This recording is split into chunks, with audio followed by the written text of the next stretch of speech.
Practice went really nicely, smoothly, and for the first time with a bunch of new players, learning some new systems, offensively, defensively, special teams wise. We threw a lot of stuff at them over the course of these last few days, but I thought it was clean. I think we'll continue to get better as the week goes on. And that's my question to start.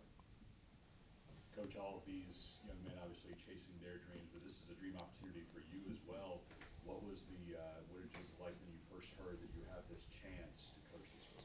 Yeah, I mean it's an unbelievable opportunity. Number one, I remember playing in this game, almost 10 years ago now, and that was an awesome experience and being a part of the Shriners Hospital and the mission that they're about, and then having an opportunity to come here and coach, be the head coach, is just unbelievable. I'm very fortunate and very lucky to be around such great coaches and great people in this organization.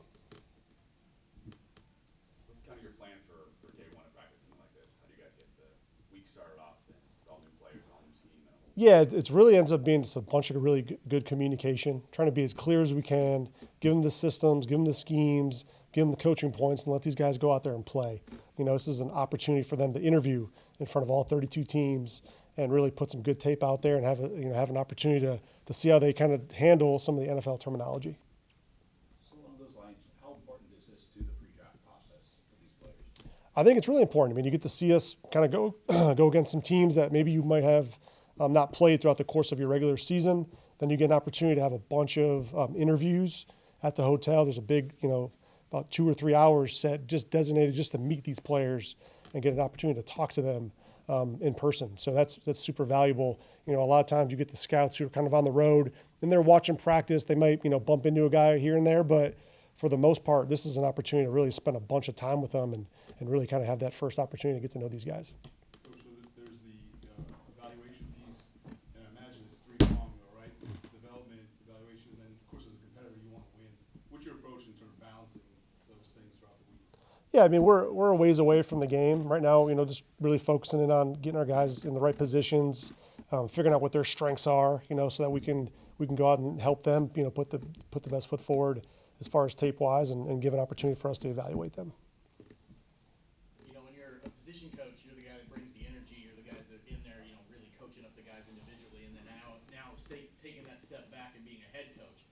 Does it feel like, do you want to just get in there and jump around with them? Or is it like, do you feel like you need to be more reserved? How are you balancing that out? No, I like getting in there, getting the mix on them, and getting to see these guys' personalities. They're in the huddle, they're talking. There's some new stuff. It's kind of there's new people.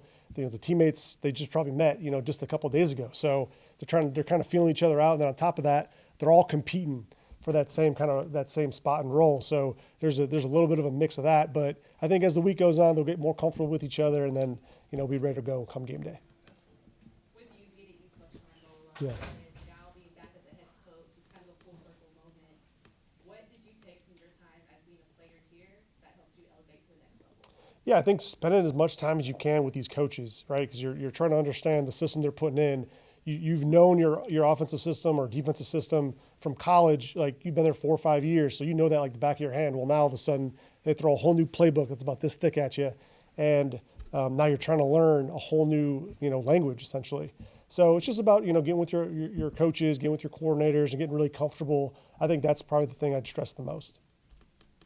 Obviously knowing it from the athlete perspective, but going into the coaching aspect of it all, was there anybody who has been in this position before as a head coach for the Shrine Bowl that you leaned on, like, help me understand what I need to be taking care of? I'd say I wouldn't say particularly a coach, but the person that's helped me out the most is Andy Strickland. He's done a heck of a job for me, getting me organized and getting me in the right direction on where I got to be as far as meetings, timing, kind of give me the lay of the land on how this thing operates, because it's this thing has grown and developed and gotten bigger and bigger since I played. 10, 12 years ago when I was in it, it was in a different location, different spot. The setup here has been unbelievable. The meeting room, the meeting space, and we have access to film and access, to a bunch of stuff that I think makes this bowl game special.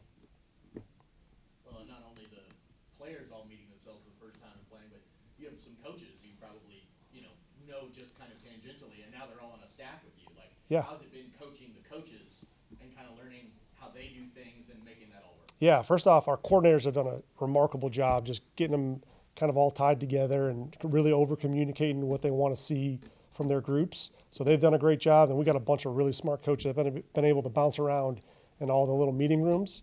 And I'm continuing to do that, but you got really smart, detailed coaches that are doing a great job. Anything else for Coach? Awesome. Thank you. Yeah, I think on a first day like this, there's going to be mistakes. There's going to be things that go on. We're just now learning a new, like Coach Kafka said, a new language. So all you want to see today is just high effort, everybody flying around, and I think we did a good job at that. What was your goal coming into day one of practice like this? Did you want to show something in particular, or are you trying to be adaptable, be a part of the team? What was your focus? Yeah, for me, I know this whole week is an interview, and so every single day, especially today, the first impression matters a lot. So that first impression you make on these coaches, on these scouts, on everybody, it means a lot. So I think today I wanted to really show that I could catch the ball down the field, I can run routes, I can get off press, and hopefully that'll continue to translate throughout the week. What's it like playing against a bunch of players you've maybe never seen in your career, guys who are also, hopeful NFL players? Yeah, I mean, I think it's competitive. It's something that you look forward to. It's something going through the season. I've seen a lot of great DBs. I've seen a lot of great defenses, and now I get to continue to go against the best, and that's all you want as a competitor. So what's the biggest thing you took away from this first practice with all the other teams? I think there's going to be a learning curve. Entering a new system like this with new people, new quarterbacks. There's some throws where it's like, all right, I need to be at this spot for him, and I know that that's what he wants. We just all got to mesh together. So taking away now, we got to come back. Let's maybe have a walkthrough. Let's have a little throwing session to where we could be on the same page moving forward. Who was the toughest DB today? Oof. I don't know if I don't want to say there was a. What